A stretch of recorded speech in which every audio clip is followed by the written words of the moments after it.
आमचे सहकारी कुंदन पाटील मैदानावर भव्य अशा स्वरूपात बैलगाडी स्पर्धा होते, याचं यशस्वी आयोजन इथे झालेलं दिसतंय। या प्रसंगी उपस्थित वाडा पोलीस स्टेशनचे प्रभारी इंद्रे साहेब, कुडूस पोलीस स्टेशनचे प्रभारी कदम साहेब, गोविंदमामा पाटील, सर्व आयोजक कार्यकर्ते बंधू भगिनी आणि ज्यांच्या माध्यमातून ही स्पर्धा इथे आयोजित होत आहे असे आमचे सहकारी दिनेशजी पाटील, बंटी पाटील, सचिन पाटील, गणेश पाटील, उपस्थित अमितजी शिर्के, सर्व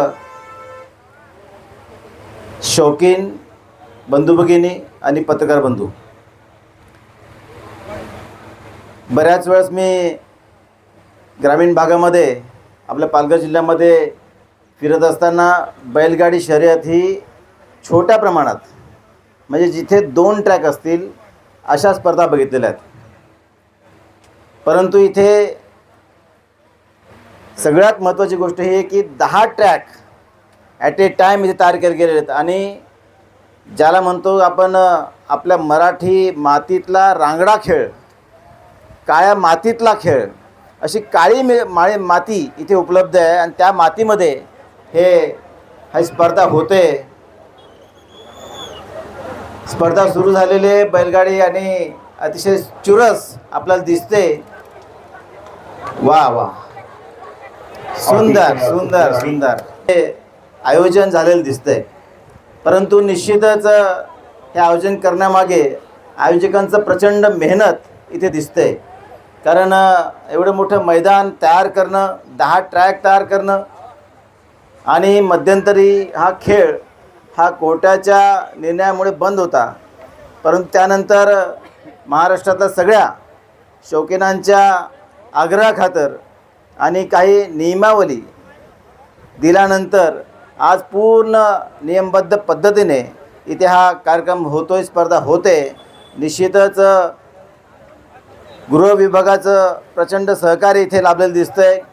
ते सुद्धा रात्रीसुद्धा केंद्र साहेब इथे होते आणि सगळे पोलीस कर्मचारी इथे चांगल्या पद्धतीने इथे पहारा देत आहेत। परंतु तरीसुद्धा इथल्या स्पर्धेची रंगत ही कमी झालेली दिसत नाही। एवढ्या मोठ्या प्रमाणात भव्य दिव्य स्वरूपात ही स्पर्धा आयोजित करणं हे आयोजकांचं यश आहे असं मला वाटतं। त्यामुळे मी सगळ्या आयोजकांचं खूप खूप अभिनंदन करेन की एवढा मोठा जनसमुदाय इथे जमलेला दिसतोय। त्याचबरोबर साधारणतः 400च्या वर ह्या बैलगाड्यांचं रजिस्ट्रेशन हे सुद्धा झालेलं आहे। निश्चितच हे सगळं करत असताना ऊनसुद्धा खूप जास्त आहे, त्यामुळे त्या पद्धतीने उन्हाबद्दलची सुद्धा काळजी ही घेतली गेलेली आहे। ॲम्ब्युलन्ससुद्धा इथे राऊंड द क्लॉक आहे, डॉक्टर्स आहेत, वेटरनरी डॉक्टरसुद्धा उपलब्ध आहेत। त्यामुळे सगळ्या प्रकारची उपलब्धता, 4 टँकरची उपलब्धता ही आयोजकांनी केलेली आहे। त्यामुळे सगळ्या प्रकारची व्यवस्था ही आयोजकांनी केल्यामुळे ही स्पर्धा सर्वांग सुंदर पद्धतीने इथे खेळवली जाते। त्यामुळे निश्चितच आणि सगळ्यात महत्त्वाचं आहे की सर्वात पहिल्यांदा म्हणजे पालघर जिल्ह्यामध्ये एवढ्या भव्य दिव्य स्वरूपामध्ये पहिल्यांदा या स्पर्धा इथे आयोजित केलेल्या आहेत। त्यामुळे मी सर्व आयोजकांचा आभार व्यक्त करतो आणि निश्चितच आपल्या जी काय आपली मराठी संस्कृती, महाराष्ट्रीय संस्कृती हे जपण्याचं नव्हे तर संवर्धित करण्याचं आणि पुढे नेण्याचं काम हे आयोजक करत आहेत। त्यामुळे आयोजकांचा आभार व्यक्त करून थांबतो। जय हिंद, जय महाराष्ट्र।